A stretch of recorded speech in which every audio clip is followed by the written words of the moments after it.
Hello বন্ধুগণ, welcome to care cricket news. ভাই, অসাধারণ ম্যাচ দেখালো আমাদের টিম ইন্ডিয়া। প্রথম ডে কিন্তু মারাত্মক লেভেলের পারফরমেন্স করলো টিম ইন্ডিয়া। ওয়েস্ট ইন্ডিজকে ঘরে ডেকে এইভাবে ছেলে খেলা করবে, এটা আমার কল্পনার বাইরে। ওয়েস্ট ইন্ডিজের টিমের যত দবদবা ছিল আগে, সেই দবদবাটা এখন পুরোপুরি হারিয়ে গেছে। এক সময় থাকতো না, শ্রীলঙ্কার সাথে খেলা আছে, ওয়েস্ট ইন্ডিজের সাথে খেলা আছে, মারাত্মক লেভেলের টাচ ছিল। এখন কিন্তু সেই দাবদাবাটা নেই, টোটালটাই বলতে গেলে নেই। এখন যেরকম বর্তমান ইংল্যান্ডের সাথে অস্ট্রেলিয়ার সাথে খেলা হলে একটা যে কোনো একটা ডিমোটিভেট থাকে যে কোনো প্লেয়ার, যে এত বড় টিমের সাথে আমরা খেলতে যাচ্ছি, আমাদেরকে ভালো পারফরমেন্স করতে হবে। সেই লেভেলের কিন্তু দাবদাবাটা এখন বর্তমান ওয়েস্ট ইন্ডিজের নেই। তোরা ভাই ক্রিকেট খেলতে আসছিস এবং ওয়েস্ট ইন্ডিজের মতো প্লেয়ার এই পুরোপুরি ম্যাচটাতে একটাও ছয় মারবে না, এটা ভাবা যায়? ওয়েস্ট ইন্ডিজের প্লেয়ার এক ওভারে 5টাও ছয় মেরে দেওয়ার ক্ষমতা রাখে। টেস্ট খেলতে এসছে, তারা যে ছয় মারবে না পুরো ইনিংসটাতে, এটা কিন্তু আসলে একটা ভাবার বিষয়। সেখানে তারা কি স্ট্রাগল করেছে, এখানে অনেক বড় ক্রেডিট থাকছে আমাদের প্লেয়ারদের, আমাদের বলারদের। জাসপ্রীত বুমরাকে এশিয়া কাপে যেই রকম দেখেছি, জাসপ্রীত বুমরা কিন্তু আমরা অন্য লেভেলে জাসপ্রীত বুমরাকে দেখেছি। ওয়েস্ট ইন্ডিজের বিরুদ্ধে যেরকম বোলিং করেছে জাসপ্রীত বুমরা, পুরোনো জাসপ্রীত বুমরা তো বোলিং করেছে এবং দুর্দান্ত বোলিং করেছেন। ডিএসপি সিরাজ 4 উইকেট হল নিয়েছেন তিনি। 5 ডিজার্ভ করতেন এবং 5 নেওয়ার জন্য কিন্তু জাসপ্রীত বুমরা পরপর 3টি বল বাইরে করেছেন।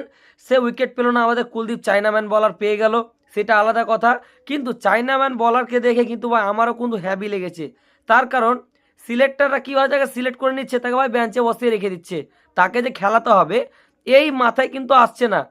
2017-তে না 16-তে ডেবিউ করেছে কুলদীপ যাদব, এখন পর্যন্ত মাত্র কয়েকটা ম্যাচ খেলেছে কুলদীপ যাদব। এটা কিন্তু অনেক রোমাঞ্চক বিষয়। এখন অবভিয়াসলি সে চান্স পেয়েছে, ভালো পারফরমেন্স করেছে। সব থেকে ইমোশনাল কথা হচ্ছে কি জানো, বিরাট কোহলি এবং রোহিত শর্মা কি দাবদাবা ছিল ভাই, আমি আজকে সত্যি বুঝতে পারলাম। আহমেদাবাদ স্টেডিয়ামের মতো এত বড় স্টেডিয়াম, সেখানে কিন্তু দর্শকই নেই ভাই। পুরো স্টেডিয়ামটা মিলে হয়তো 500 দর্শক হবে না। যেখানে রঞ্জি ট্রফি খেলতে যাচ্ছে বিরাট কোহলি, এরকম প্র্যাকটিস ম্যাচ খেলতে যাচ্ছে রোহিত শর্মা, লাখ লাখের ওপরে অডিয়েন্স চলে যাচ্ছে তাকে দেখার জন্য। বিরাট কোহলি রোহিত শর্মাতে না থাকায় কোনো এত বড় স্টেডিয়ামে কোনো দর্শকই নেই, এটা অনেক বড় স্যাড ফিল। আমাদের বাবারা দেখতো সচিন তেন্ডুলকরকে, যে সচিন তেন্ডুলকর যখন রিটায়ারমেন্টে তারা ক্রিকেট দেখাটা অনেকটা কমিয়ে দিল, তখন হয়তো একটা প্লেয়ারই তো রিটায়ারমেন্ট নিয়েছে, কি আমরা আরও অন্য কোনো প্লেয়ার আছে আমরা দেখবো? তো ভাই একটা একটা ইমোশনাল কাজ করে না যে কোনো প্লেয়ারের প্রতি, সেই প্রতিটাই কিন্তু যে কোনো অডিয়েন্সকে হটিয়ে দিচ্ছে ক্রিকেট থেকে। এটা আজকে আমি ভালোভাবে বুঝতে পেরেছি। আমি একটা ক্রিকেট প্রেমী, আমি ক্রিকেটকে ভালোবাসি, ওই জন্য আমি এই কথাটা বললাম। তোমাদের কেমন লাগছে আমি সেটা জানি না, কিন্তু আমার অনুভূতি তোমাদেরকে প্রকাশ করলাম। ঠিক তা উল্টো দিকে ওয়াসিংটন সুন্দর ভালো পারফরমেন্স করেছেন।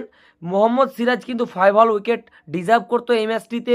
জাসপ্রীত বুমরা ভালো বোলিং করেছে। জামাইদা কেএল রাহুল কিন্তু 8 থেকে 9টা সেঞ্চুরি করেছে টেস্ট ক্যারিয়ারে, একটা সেঞ্চুরি হোম গ্রাউন্ডে, বাকিগুলো ফরেনে।